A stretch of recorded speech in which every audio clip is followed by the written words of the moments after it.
extra stuff that's not needed at the beginning. Okay. Okay, I'm turning on the timer now.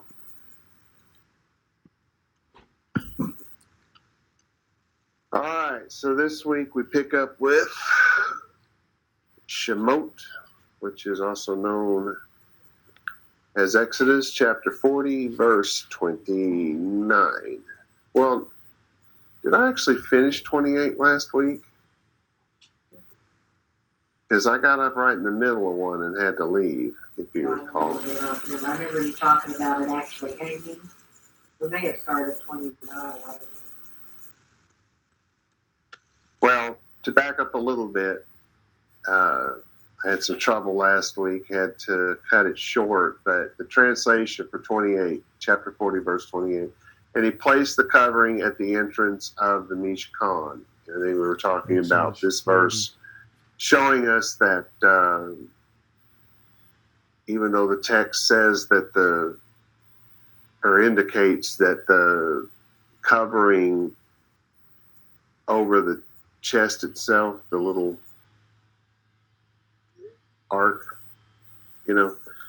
that it literally says it was laying over the ark. It's not what was happening. And we know because of verse 28, that's not what was happening. Hebrew's a strange language to people who don't speak it, but it's perfectly okay in Hebrew to say it the way they did. So anyway, picking up today in 29, literally just translating very literally the Hebrew and English, 29 says, and alter the burnt offering, putting entrance Mishkan tent appointed times, and he ascended upon him, or it ascended upon it, the burnt offering and the gift as that commanded Yahweh Moshe. So if you're used to us by now, if you've been with us any time, that actually wasn't all that confusing. Let's start off with Ve'et, so it's an, and then there's a pointer, Mizbach, or Mizbach, depending on how it's spelled in the sentence. Here it's Mizbach. That's an altar. Wow, everything just went dark over there. Okay, it looks like we're still on. It's an altar. And remember, there's different kinds. There's the altar where they actually, we would think of it as a barbecue, and then there's an altar where they put incense, and there's different kinds. But here it's going to say ha'olah, which is the burnt offering. So it's the burnt offering altar. So this would most likely indicate the one with the incense and not the one that's cooking the food. And this is sam, which is literally in English would mean putting. It's to put, to set, to place, to constitute, to found. It's actually a different word than what we're used to. Natan is our usual word that has that explanation, but this one is a little bit different word, but essentially the same thing. This says, why would they do that? Oh, we need to have a bullet point here, and it's a big mystery. No. If you recall from the teachings that we've gone through over these last year or two, or however long it's taken us to get through Exodus, we've learned from Kisuto that they change up the words to break up the monotony. And that's all that's happening here. So it's Patach, that's the entrance, the gate, the opening, would be used of a door, but they would probably say Dalet more likely for an actual door. But this is just an entrance. It's the opening. This is of what? The Mishkan. Now remember, that's the fancy schmancy name for the tabernacle in the wilderness, Mishkan. Then it says Ohel Moed, which is the kind of the extended, they're putting the three together now. You got Mishkan, Ohel Moed. So it's the tabernacle of the appointed times, if you will. It's just a fancy name. There's not anything. I know that people that are into Kabbalah will hate me saying that, but that's not something that has all this hidden meaning and all that. It's just a fancy name for it. This is Alav, which is upon it. So at the entrance of this thing, upon it, remember something was placed or said or put there, and that was, of course, the ha'olah, which is our next word, the burnt offering, the altar of the burnt offering. And now we have the word again. This is be'et, and mincha. This is the gift, whatever that goes on that altar. Ka'asher, as that which, WHICH, those words. Ziva. So it's as, or I would say according to the commandment, or the way that, in this case, Yahweh at Moshe, Yahweh commanded Moshe. So the translation is real simple. And placed, because we're starting in the middle of a sentence, by the way. The way they break it up in English is not always right. It's very confusing, actually, because you're just doing things, the sentences get broken up, because in Hebrew, a sentence can be as long as it needs to be. For it to get its point across, the sentence can go as long as it wants to. They don't really have run-on sentences in ancient Hebrew. But when you break it up, put it in an English text, that makes for some seriously run-on sentences, right? At least that's the way we think of it. So they break these things up. So this really isn't the beginning of a sentence, but it says, and place the altar of burnt offerings at the entrance of the Mishkan, the tent of appointed times. And he made burnt meat offerings to ascend upon them as Yahweh commanded. So I was wrong about this. This is the other one. I guess we've already gone over the incense offering. Now this is the big offering. This is the barbecue pit. So he put it at the front so people could do what they were told. Rashbam disagrees with Rashi that Moshe offered the sacrifices and wrote that Aharon and his sons performed it. Obviously, it can go either way. So but I will say I'm going to agree with Rashbam here, because that's kind of what the point was, to inaugurate these guys and set them into their office so that they can do their job, right? In ancient biblical Hebrew, a person being singled out as the one to do something did not necessarily mean that he did them. It often meant that he oversaw the action, which we've seen almost exclusively that sort of thing in the telling of this building of the parts and the pieces and putting together of the Mishkan, right? It's rarely ever, when they say Moshe did it, good and well he didn't, because it named those guys that did it, right? So he oversaw it, which is why I'm tending to agree with Rashbam on this one, because the text could go either way, like I said. But what would the point in that be? I mean, the whole point in anointing these men to do their job was so that they could do their job. I think we're at the point where it's time for them to do their job. So anyway, like I said, I agree with Rashbam. In verse 30, in plain English, it says, and he put the pot between tent appointed times and between the altar, and he gave their waters to wash. By Yasem, and he placed, he said, he constituted. And I think this is the word we have been using throughout this verse, or throughout this chapter, isn't it? I'm thinking of Natan. Yeah, I think that really is the same. Well, I know it's the same word, but I think this is the common one for this chapter anyway. But it's to put to place, to set to, and in this case, it's being very literal. They're placing something. Ha-ki-yor. That's the pot, the small hearth, fire pan, so-called, from boiling or roasting, a basin, a laver. They even say a scaffold or a platform. That wouldn't apply here. One of the biggest heartburns I have with people trying to understand the Bible, in particular the West, is that they'll use things like the Jacinius lexicon, or they'll use the the Strong's Concordance. When James Strong put that concordance together, he did it in the mid-1800s. And what he did was actually very impressive, considering that he did it without a computer. But The problem is he put all the different variables in the meaning of a word. So if you have a word, that's what I'm thinking of here.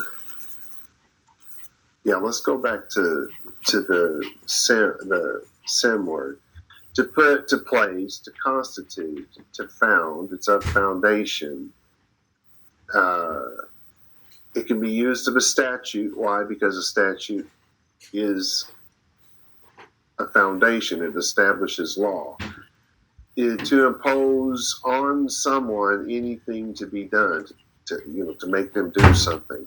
Also, to attribute to anyone, to put or Ready for impose sleep? a name on anyone. When I get woken up in the middle of the night, Think for about hours. Our current president, I woke little you up in the Marco night and touching the thing. You- Lion Ted and stuff. He put something on them and it stuck. So you go It's used in that way. To lay up in the heart. scratch. Put something away It's in the always on the heart. right It's side of the Oh, page. sorry. On top of put me, something on away in my your mind. And pillow, of course, in next Hebrew, the to heart No, and I mind don't are the think same I thing. did that on purpose. To And set you the don't eye know, on you something, don't do it let's on purpose. decide to do something. There's all But I'm these a different light sleeper. ways that this you word know? is And then used. At one point, And the we problem were with it facing each other. is that and all you're of those going different like this, ways are feeling for given, something. and then Like, somebody goes in that doesn't know the difference. They don't know if this word was in Evil. They don't know if it was in call. They don't know if it's in PL, Pufal. They don't know. They don't even know what those words mean. They don't know what that is. I'm wondering And so if I what they should- do I don't know is if they it's just grab me, the is it meaning. tight? Is it hot? It gets them excited. No. They look at something and they place it with something else. They get all excited. Let me Put the give you a fan real on. example. Put the fan on. There's a place in the Hebrew text where it says that Job's wife comes to him and says, "Why don't you bless God and die?" But what does your Bible say? Why don't you curse God and die? So, which is it? Because Barach is the word, and it can be blessing and it can be cursing. Why do they do that? Well, because if a blessing is the most greatest, most fantabulous thing that you can have, then what would the opposite of that be? The most worstest, most terriblest thing you can have, right? So, trying to be a little funny there. The way that the Hebrew language, in ancient times anyway, did it was they took the word that gave you the best and used it to be the worst as well. So it was used in opposites. It's used in many other ways as well. The woman really could have said, "Why don't you bless God and die?" And then maybe she said, "Why don't you curse God and die?" If you don't know which one to pick, you'll pick the one that makes you feel good. You'll pick the one that, okay, well, why don't you curse God and die? Because that's what the King James says. Well, how did those guys know what it was supposed to say? They didn't speak Hebrew. I don't know if you know that, but the translators, I have to use air quotes here, of the King James Bible didn't speak Hebrew. No, they did not. They did not. And they did not translate it from Hebrew either. What they did was take somebody else's English translation and just update the words. That's all they did. They did the same thing with the Greek. They didn't speak Greek. They took the English and they updated it. The whole purpose in the King James Bible was to make it align with the religion, the religious teachings of the church in that time period. And all you got to do is read the letters that were written back and forth between the Puritans who did it and the King James who allowed it. And you can see that I'm not lying about this. Just Google it. You'll find out I'm telling you the truth. It wasn't there to teach you what was true and real. Great, it was thanks. there to teach you what they wanted you to know.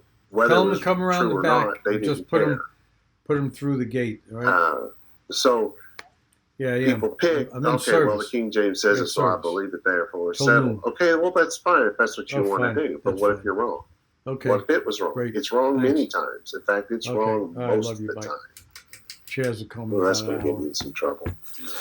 Or maybe you say, hey, that's exciting. Why don't you Well, it bless was there. God and die? It's like, Where did you take you know all your the time stuff? is up. You know it's all over Take with. Why are anything. you still alive? My Why don't glasses, you everything just on the bless shelf. God and get it over Okay, with, that's right? what it is. It That'll wasn't preach. attached to the. I mean, some people would It go was- for that it because was- it'll it's a preach. white It'll one. get people excited. It's a white plug But you don't that know. fits that. and I'm not going to tell you. All right, well, look at it. Let's move on. Yeah, Our next word was bain, which means between. it's right here. And this is ohel, so that's the 10th moed, the 10 of appointed times. Uvain and between hamis be'ah. Well, it's in there. Here's the other way of saying that same word. Between the altar. So we would use bain, or between, sorry, one time in a sentence in English. But in Hebrew, they use it twice, between this and between that, where we would say between this or that, or this and that. I don't know, somebody took it. They just say it twice. We say it once. No big deal. So he's going to put it between these two things. And this is vayiten. Here's the word I was thinking of. To give, to cause, to receive, to deliver into somebody else's hand, to set, to place, to put, like the word send. There's some real similarities here.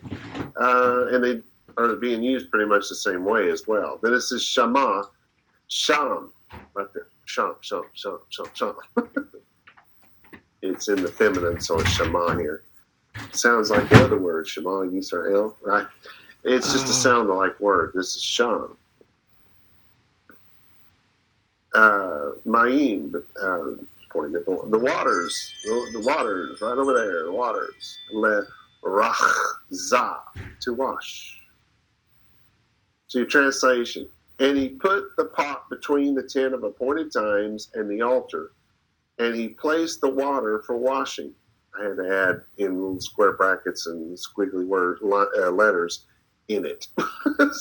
So let me read it again. And he put the pot between the 10 of appointed times and the altar, and he placed the water for washing in it. He put the water in the pot. Pretty straightforward. 31, literally in English. And wash they from us Moshe and Aharon, and sons his, hands them, and feet them. So now we're going to tell us why they put the water there. You've already figured it out, right? Ve'rahatzu, and wash they. So we would say, and they will wash. To wash the human body. Metaphorically, the defilement of sin.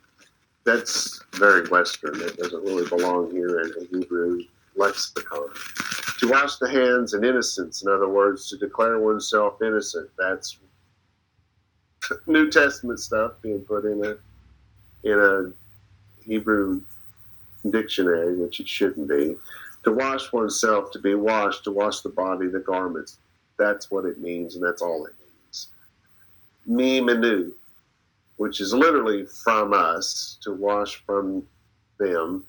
It's just saying that it's plural. It doesn't really mean us so much as it means them. And who are them? Moshe, Aharon, so Moses and Aaron, Uvanav, and his sons, Aaron's sons. This is Et Yedehem. Yod, Yedehem. Only I'd have to have some more hands. Because it's more than two hands. It's hands in plural, but it's a whole bunch of hands. It's a group of hands. This is Be'et Raglehem, and you got the same thing. Rag, I can't lift my foot that high. Your rag is your foot. And so Raglehem is a bunch of feet. It's not just 2 feet. It's a bunch of feet, because a bunch of people are going to do this, right? Because Aharon, when you read that in this context, they are literally talking about the man whose name was Aharon, the brother of Moshe, of Moses, right? But they're also talking about the position of high priest. When they use his name, they're talking about the high priest. So it's going to be every high priest that follows him, and every one of the sons of the high priest. The sons of the high priest are not necessarily their offspring. That's going to happen, as it's happening now. But it also includes all of the priests that serve under the high priest from now on. Those are the sons of the high priest. Remember, in Hebrew, the son is the one who does what the teacher, the person who teaches, his students are called their sons and their daughters. And so if you're the high priest, all of the priests that serve under you, whether you're related to them or not, doesn't make any difference. They are your sons. All right. So anyway, so they're going to wash their hands and their feet. Why don't they wash their whole body? Well, because they've already done that. You're going to do that before you get to this place. The only reason why they're doing this is because between the time that they left the place where they washed and the time they got to the place where they are now, they're walking through sand, and it's really it's the kind of sand that sticks to everything. You know, the sand in America is not like the sand in Cancun. You go to Cancun, and I know this from experience. My wife and I went there on honeymoon, but that stuff sticks to, you can't get it all. It sticks to every part of your body. It sticks to all of your clothing. It sticks to if you had a cell phone, which we didn't have back in those days, it would stick to your cell phone. I mean, that stuff is, and that's the kind of thing that we're talking about. So when they got there, their body was still clean, but their feet and their hands are going to they're going to have dust. So they're going to wash their hands in their dust. Just one last little thing of trying to be pure enough to be in the presence of God. This is some pretty serious stuff. To translation, and Moshe, I put in the squiggly words, oversaw the washing of the hands and feet of Aharon and his sons. We can compare that to chapter 30, verse 19. And Aharon and his sons will wash their hands and their feet from it. Of the word Aharon, I think I've already, even Ezra pointed out that this law applied to all the successors of Aharon and his sons, which I did talk about that. I didn't remember even Ezra saying that. That's probably where I learned it.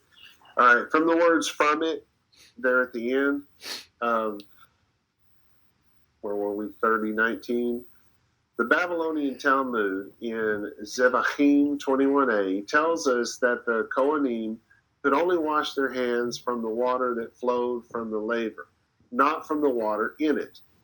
The idea is if dirty hands are placed inside, all the water is contaminated. Thus, if the hands are only washed by water flowing out, only the outflowing water is contaminated while the water inside remains pure.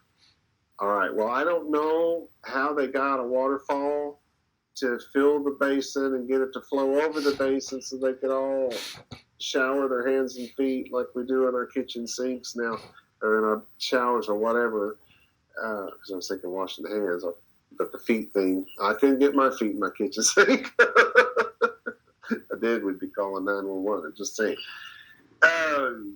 It's ridiculous. It's people that weren't there, people that didn't have an actual temple to go to, an actual tabernacle to go to actually live it out and see it with their own eyes and touch it with their hands. This is people imagining things that have never seen these things.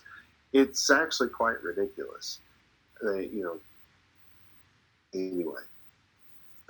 If they were going to do that, then there would have been probably some kind of pot that they could dip into it, and somebody would have to pour the water over the hands. Maybe that's what Moshe's job was. If they'd gone there, I'd have been a little more okay with it. But this is ridiculous. They had no way to do that. How big would this basin have been that they could have just turned it and poured it, and all those people could have washed their hands and feet before they ran out of water? Anyway, verse 32. In go they to tent appointed times, and in come near they to the altar, he washed they at that commanded Yahweh Moshe. So we have be voam, so it's from bo, that's to go and to come in, to enter, to place, the place which anyone enters, as a house, a city, a country, a ship, to be brought in, into a barn, they say that of animals, to arrive. Just remember I said that to come and to go is to go and to arrive. All of that's the same thing, coming from the same word. This one is in He-Fil. That's one of those words. I don't know if I used it in particular, but those are those words that, nobody knows those words, and they go into the concordances and the lexicons, and they don't know anything about it. They don't know which one to pick, so they pick whatever they want. But this is how we know which one to use anyway. El, which means in this case too, that's a sound-alike word. It's also used of, they usually use it of God, and that's just generic of any God. It doesn't actually mean God. Elohim is God. You can hear El at the beginning of that, right? And so there's an obvious connection there. But El means mighty hero. Well, who's the most mighty of all heroes? Well, that'd be God, which is why they do that, besides the fact that the word is connected. Then it says Ohel, Moed, so the 10 of appointed times. Then it says Uve Karvatam, and in come near they.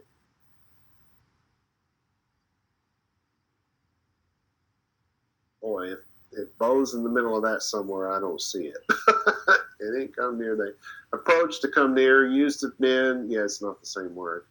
And poetically of things, especially of time, especially it says, God is said to draw near when he aids the afflicted. Those are said to draw near to God who worship him, and those who serve in the ministry of the temple. So you have a lot of different ways to use this, but they're about to go very near to God because they're about to walk into the inner part of this sanctuary. Just wait a while. They're about to go into what they call the I holy. put the charger on You know, the, by your the high phone priest is the only one that's going to It was go over into the here. holy holy. on the floor. But right now, these guys are about to step into this, so they're going to be very close to the presence of God, and it's going to be unmistakable for these. This is El, so they're going close to Hamizbach. They're going close to the altar here at this point of burnt offerings, the altar of incense. Yi rehatzu, and he washed they, and they wash. It's that same word. Ka'asher, so it's according to Ziva, the commandment, Yahweh et Moshe. So they're the first, it was saying what they're going to do, now it's telling you that they're doing it, right?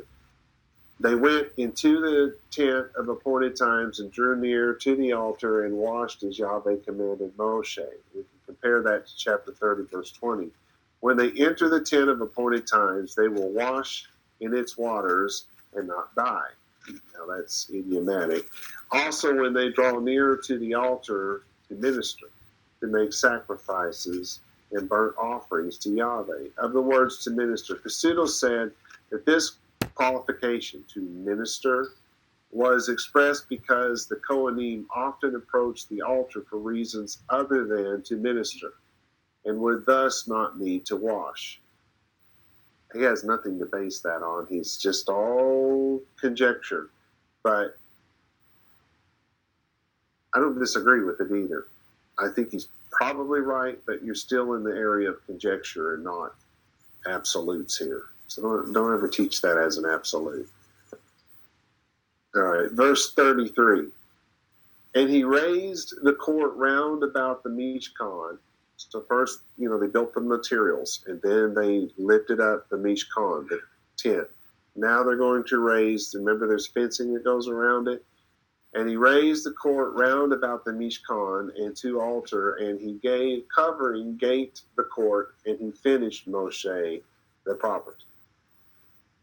All right, so it's Vayakim, and he raised, to arise from a seat, from a bed.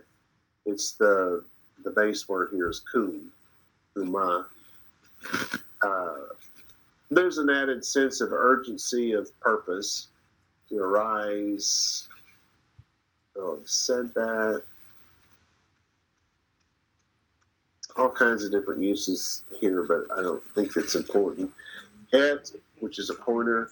Hehazer, the court. So he made the court to arise. And in this case, we're probably talking about the fence itself, because once you put the fence up, now you have a court, if you understand what I'm saying.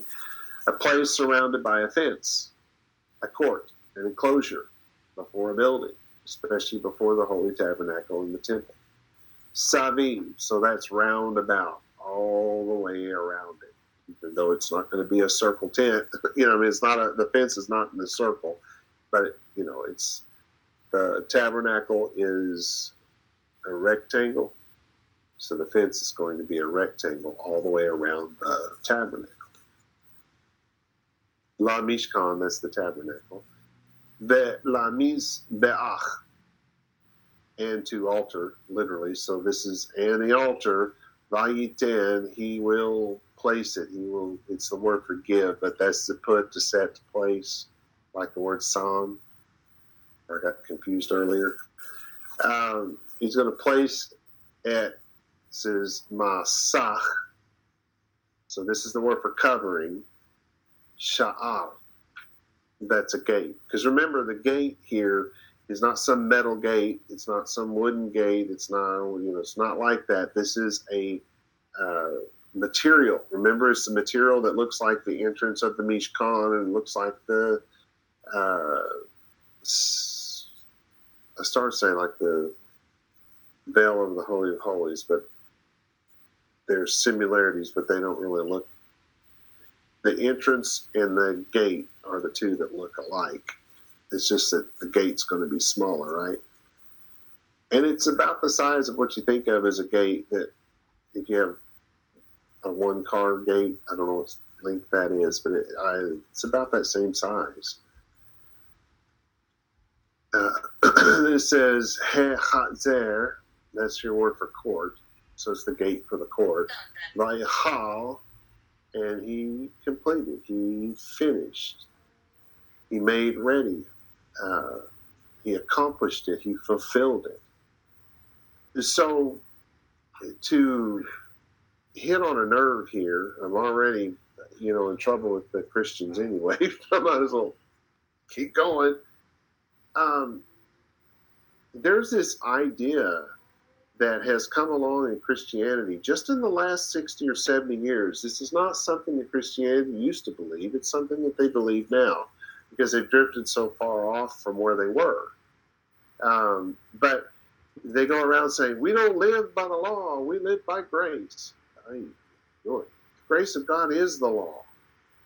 It was never pitted against each other. They never. The New Testament English text seems to say that, but the Greek text doesn't. I translated it. I know it doesn't. No Jewish rabbi would have ever said any such thing, and they didn't. Not even in the people who translated it from the Hebrew that they wrote it into the Greek that we have now. It just didn't happen, because here's what's happening. They've just completed all the work. It is finished. So what, burn it down now? Walk away and leave it there? It's over, it's done, we don't have anything else to do? No, it was finished is the beginning. When you get married, and this is the best way I know to explain this to people, when you get married, is that the end of your marriage or the beginning of your marriage? It's the completion of the covenant, right? Because you come together, you got somebody saying, will you love, cherish, and obey, or however you say it. We wrote our own vows when Dawn and I got married. That didn't say that stuff. Because we weren't into the traditional thing. We didn't want to do it that way. We wanted to do something that meant something for us, so we wrote our own. And so I said my thing, she said her thing, we made our vows, and then the guy said, I now pronounce you husband and wife, right? It is finished. The covenant is complete. Signed on the dotted, we literally had to sign on the dotted line. Remember, that's what you used to do when you got married? People don't do that anymore. They don't legally get married these days, but it used to be you got a marriage license and you signed it, or you got a ketubah. It's too far away, or I grab it because I have one over there. But you have a ketubah and everybody signs on it, right? And it's finished. The covenant's complete. So you walk off and find a girlfriend now? No, your marriage just started. Your covenant just started. The completion, help me out here, Donna. What am I trying to say? The completion of the process of entering into the covenant comes to fruition in a marriage when he says, I now pronounce you. It's all done. You've signed on the dotted line. You've given your vows. Now your marriage starts. That's the problem that the Christian world now has with the we don't live by the law. Because they're saying that they've entered into a covenant with God, but now they're going to walk off and find a new girlfriend. Exactly what it is. So we have the same thing here. They've just completed. They're finished. This is the very same word. Even when you look at the Septuagint, the Greek is the same word. So it's not the end. It's the beginning. I know they say it's finished, it's completed, it's a done deal. But that just means it's only now just begun. So completed Moshe et Amlacha, the property, for a lack of a better word in English.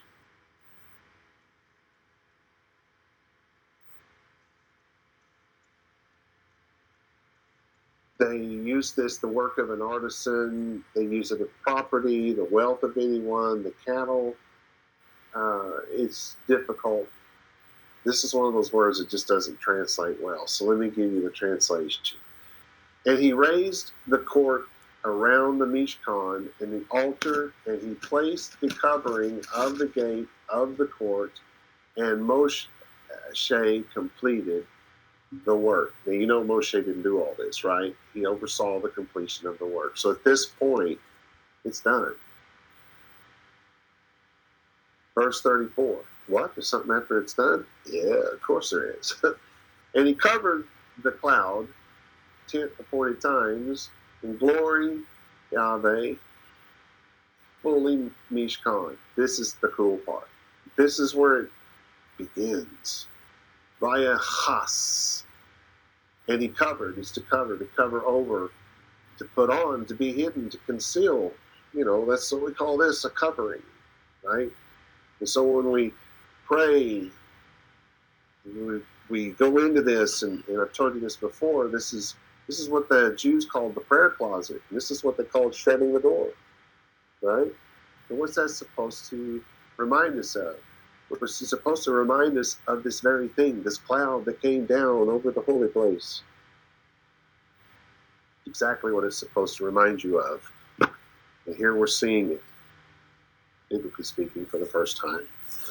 So there's a covering, Anan, the cloud, a covering and veiling over the heaven. A large army is called a cloud. A large group of people is called a cloud.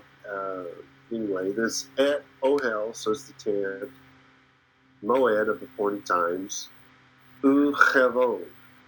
So this covering, this is not this talit.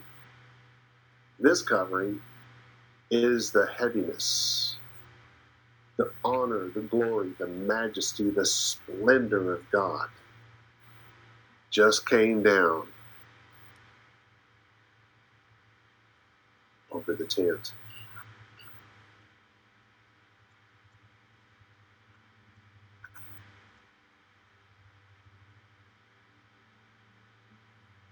Of course, it says God's name, so we know it's His glory that came down. This is Male, which is fully, it filled Hamishkan. It utterly filled it. It came over it. It utterly filled it within every square inch. And the cloud of the glory of Yahweh fully covered the tent of appointed times, the Mishkan. So you can compare that, of course, to 24:15 and 16. And Moshe ascended the mountain, and the cloud covered the mountain. And in 16, and the glory of Yahweh dwelt on Mount Sinai, and a cloud covered it 6 days. And he called them to Moshe on the 7th day from the midst of the cloud. Pseudo rightly pointed out that the promise that God would dwell among them has now come true. I'm getting the goosebumps. I don't know about you guys, but that's some pretty powerful stuff there. Verse 35, and not prevailed Moshe to lie to tent appointed times, for dwelt upon him the cloud and glory Yahweh fully Mishkan. That's a little confusing, but I'll see if I can help you out here. And velo, and not, Yahol, not prevailed. Not able. He was not made able. He could not sustain it. Moshe couldn't. Lavo. To come in, I don't know why I have to lie there, because that's not bow, though.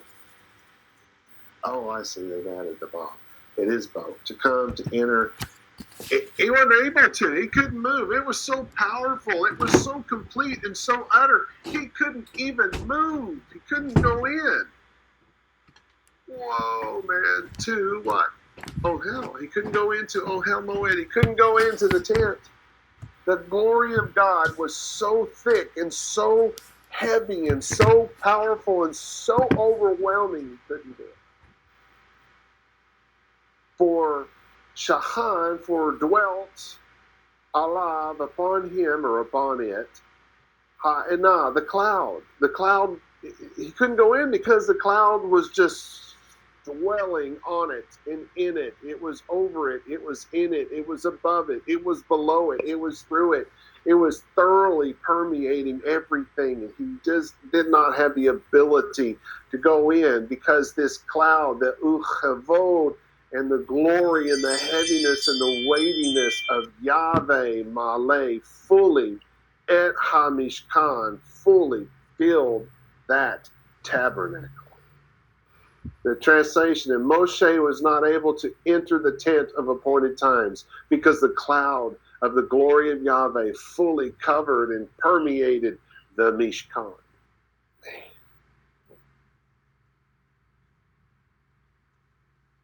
What I wouldn't give to have been there.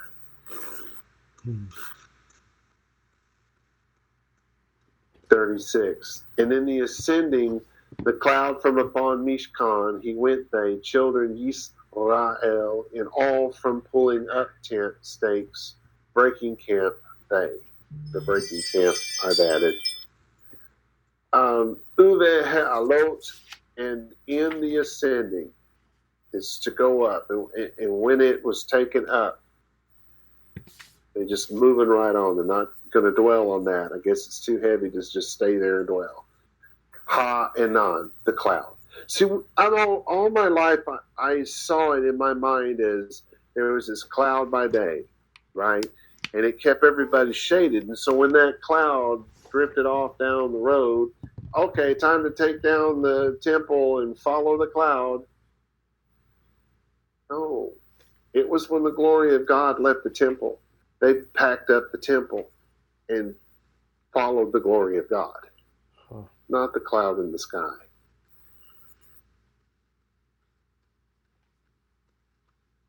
So it's on the cloud, all from upon HaMishkan. It's the cloud that's permeating the Mishkan that they followed, not the cloud in the sky. Yistu, and they pulled up, they plucked up, they took up the stakes, right? B'nai, the children did. Yisrael, so the children of Israel did this. Behol, in all mas ehem, from pulling up tent stakes. It's breaking camp. That's what this means. Mas ehem means to break the camp up. They're pulling up the stakes. They're breaking it up. They're taking it down. Why? Because the glory of God's moving. We got to go be with the glory of God. We can't stay over here and forget about the glory of God. Oh, no. You couldn't be around the glory of God and watch it walk away and just stand there. I'm sorry. You're taking up the tents. You're pulling the stakes up. You're saying, oh, quickly. We don't know how fast he's going to move. At least the first time you would be. And when the cloud ascended from the Mishkan, when it ascended from the Mishkan, the children of Israel pulled up the tent stakes and moved on. Now they have it right. Instead of God being in the midst of the people realize they're in the midst of God. And they want to keep it that way. 37. And if not, he ascended the cloud, and not he went they today that ascended it. Or he. Ve'im, and if, lo, not, ya'ale. If it didn't go up, if it didn't ascend up, if that cloud didn't move, ha'enan, the cloud, below and not Yisu. And so if that cloud didn't move, it didn't go, Yisu, Odd, pass over to, Yom, the day, Ha Eloto, that ascended it. It doesn't make any sense in Hebrew, does it? And if the cloud did not ascend, they did not leave until the day that it ascended. They know now that they're in the presence of God. He's not in their presence. And if it didn't move, they didn't move. If it moved, they were tearing down as quick as they could. Wouldn't you? In 38, I think this is our last verse. For cloud Yahweh upon Mishkan, day and fire shall be night in it, to eyes all house Yisrael, in all from pulling up tent stakes. He which is for because, Onan, there's your cloud, your veiling, your covering, Yahweh, the cloud of Yahweh, all which is upon or above, Hamishkan. I think that's kind of cool if you think about it. It says that the cloud was above it. It says that the cloud is utterly filling it. So even if you're out there in your little pup tent, way out in the back, because, you didn't get us there early enough to get a spot in the front, you can still see the glory of God above that tent. Not just the cloud that's keeping everybody sheltered from the sun, but you can see the glory of God from your tent way off in the furthest reaches of the camp.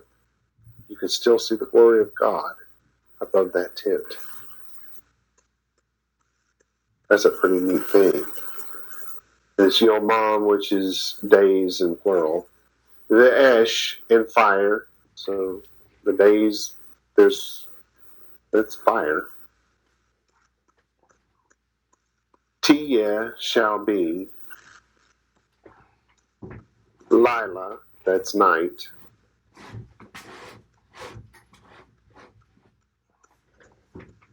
Bo, which is in it, that's a sound alike, that's not to go and to come. It just means that the bait and the fog in it, or in he, literally. Le'ene, that's to the eyes. Kol, which is all, bait, that's the house. You use that literally, house of a tent, because it's a movable house.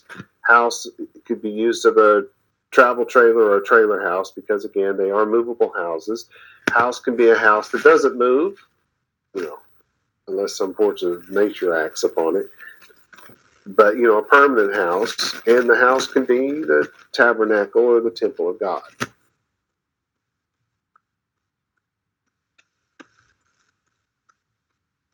There's a lot of things there.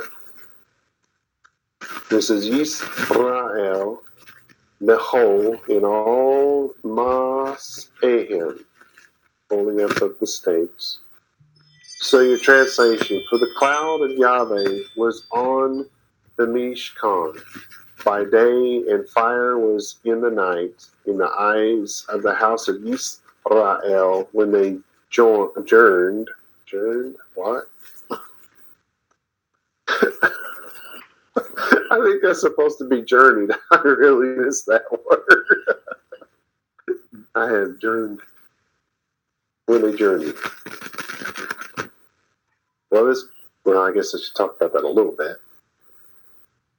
I guess this is why we picture it so wrong, because this summation makes it sound like the glory of God was the cloud that was above them during the day and the fire at night. Well, that was a glorious thing that God did, yes, but that was not the glory of God. The cloud of God was on the Mishkan by day. This isn't the same cloud that's keeping them shaded by day. It's the cloud of God by the Mishkan by day. And fire was in the night. Remember what happens with the word fire when you're talking about either God or people in human terms, it becomes passion. By day, you have the glory of God that you can see from as far away as you can, and by night, you're seeing the fire of God. This isn't the fire that keeps them warm. This is the fire of the glory of God that they're seeing in the Mishkan. It's two different things, is what I'm trying to tell you. And it was for all the eyes of the house of Israel to see the entire time they journeyed through the wilderness. That's pretty fantabulous, if you ask me.